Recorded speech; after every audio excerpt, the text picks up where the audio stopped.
AAA-rated bonds aren't supposed to fail. They're not supposed to miss interest payments. They're not supposed to lose value. And they're definitely not supposed to leave investors with 18% losses. But that's exactly what just happened. One of the highest-rated bonds on the market, backed by a Denver skyscraper, is now underwater. Not just the riskiest slice, the AAA slice. And if you think this is just a story about commercial real estate, you're missing the point. Because when the safest part of the system starts to crack, what happens to the rest of it? The bond was backed by the Wells Fargo Center, a 52-story office tower in downtown Denver. In 2019, it was valued at nearly $500 million.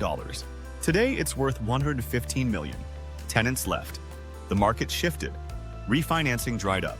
But the real collapse wasn't the building. It was the belief that this kind of asset could never go bad. That's the illusion. Not just in real estate, but across the entire financial system. This bond didn't fail because of bad luck.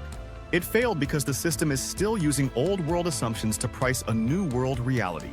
We rate buildings, assets, and risk like it's still the 1990s. Assuming cash flows will grow, assuming refinancing will always be there, assuming the past can predict the future. In a world of work from home, geopolitical stress, and capital dislocation, those assumptions break. And here's where it gets personal. Because if AAA can fail, what does that say about the rest of your portfolio? Junk bonds with fragile coverage ratios? The crypto market, where leverage flows like it's 2021? The stock market, pricing in perpetual growth and soft landings? If you want to stay ahead of stories like this, where the cracks show up before the headlines, this is exactly what we cover here on Global Notes by JP. So hit subscribe now, so you don't find out too late that your safe bet wasn't safe at all. When the top of the pyramid cracks, it's not the crash that matters. It's the trust that disappears. Pension funds, insurers, money market funds, they're all built around the idea that some assets are bulletproof. So when a supposedly invincible bond gets downgraded 11 notches and misses its payment, it doesn't just hit portfolios. It shakes the foundation. And it tells you something even scarier. Risk hasn't disappeared. It's just been mislabeled.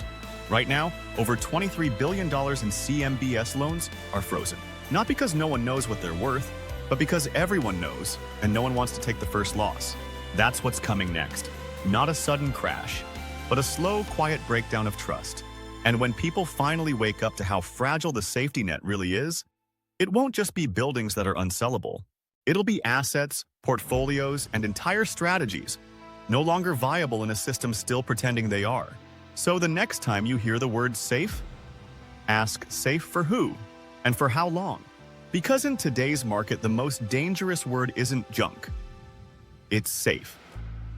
If you want the full picture of how these hidden cracks form and why markets aren't reacting the way they used to, watch our deep dive on why inflation stays low even as debt rise. That video connects directly to the risks you've seen here, and it might change how you think about the next 12 months in markets. You can find it right here on screen or in the description below. And remember, in this system, you don't need a crash to lose money. You just need the wrong idea of what's safe.